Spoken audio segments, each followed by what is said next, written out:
শাহী সফরের দিনই বিবেকানন্দ অস্ত্রের পথে তৃণমূল কংগ্রেস। বিবেকানন্দকে অপমান করেছেন সুকান্ত মজুমদার। বিজেপি রাজ্য সভাপতিকে ক্ষমা চাইতে হবে, আর এই দাবিতে পথে তৃণমূল। রাজ্য জুড়ে রাস্তায় পথে তৃণমূলের যুব সংগঠন। কলকাতা সহ রাজ্যের সব ব্লকেও পথে নামছে তৃণমূল, সঙ্গে বিবেকানন্দের ছবি এবং ফুটবল। প্রবীর চক্রবর্তী আমাদের প্রতিনিধি রয়েছেন আমাদের সঙ্গে। প্রবীর, দেখো, ইতিমধ্যে কিন্তু জমায়েত শুরু হয়ে গেছে শ্যামবাজার পাঁচমাথা মোড়ে। তুমি দেখতে পাচ্ছ যে তৃণমূল কংগ্রেসের বা তৃণমূলের যুব শাখার যে ঘোষিত কর্মসূচি আজকে এই শ্যামবাজার পাঁচমাথা মোড় থেকে স্বামীজির বাড়ি অর্থাৎ সিমলা স্ট্রিট পর্যন্ত প্রায় 2 কিলোমিটার রাস্তা। এই 2 কিলোমিটার রাস্তা প্রতিবাদ মিছিল করবে তৃণমূল যুব শাখা, যেখানে হাতে স্বামীজির ছবি এবং ফুটবল নিয়ে তারা এই প্রতিবাদ মিছিলে সামিল হবে তৃণমূল যুব কংগ্রেসের কর্মী সমর্থকরা। সায়নী ঘোষ থেকে শুরু করে অন্যান্য নেতা নেত্রী কিন্তু আজকের এই প্রতিবাদ মিছিলে পা মেলাবেন। তাদের এই মিছিলের মূল দাবি বা তৃণমূল কংগ্রেসের মূল দাবি, রাজ্য সভাপতি বিজেপির তিনি স্বামীজিকে অপমান করেছেন, তার যে উক্তি সেই উক্তির অপব্যাখ্যা করছেন, স্বামীজিকে অপমান করছেন। সুকান্ত মজুমদারকে ক্ষমা চাইতে হবে, এবং শুধু সুকান্ত মজুমদার নয়, এই মুহূর্তে কলকাতায় রয়েছেন কেন্দ্রীয় স্বরাষ্ট্রমন্ত্রী অমিত শাহ, বিজেপির সর্বভারতীয় সভাপতি জেপি নাড্ডা, তাদেরকে ক্ষমা চাইতে হবে।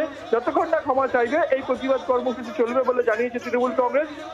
একদিকে যখন রাস্তায় নেমে তৃণমূল কংগ্রেস প্রতিবাদ করছে রাজ্য জুড়ে আজকে, এবং পাশাপাশি সোশ্যাল মিডিয়াতে কিন্তু সরব হয়েছে তৃণমূল কংগ্রেস। সুতরাং সব মিলিয়ে এই স্বামীজির উক্তিকে কেন্দ্র করে তৃণমূল কংগ্রেস কৌশল এখন বিজেপিকে চেপে ধরা, এবং এমন একটি দিনে তৃণমূল কংগ্রেস এই পথে নেমেছে যেদিন অমিত শাহ এবং জেপি নাড্ডা তারা কলকাতায় এই মুহূর্তে রয়েছে।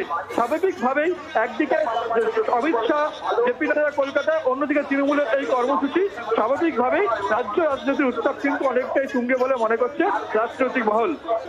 প্রবীর, তুমি আমাদের সঙ্গে থাকো। লকেট চট্টোপাধ্যায় বিজেপি নেতৃত্বে কি বলছেন শোনাবো আপনাদের।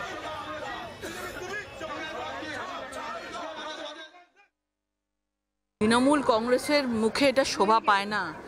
যেভাবে ওরা মা কালী, মা দুর্গা, যেভাবে একের পর এক দেবদেবীকে ধর্ম নিয়ে, এমনকি 1 লক্ষ কণ্ঠে গীতা পাঠের দিনও টেট পরীক্ষা দিয়ে সেটাকে গণ্ডগোল করার চেষ্টা, ভেস্তে দেওয়ার চেষ্টা করেছে, এরপরে আর বিবেকানন্দকে নিয়ে তৃণমূলের মুখে শোভা পায় না।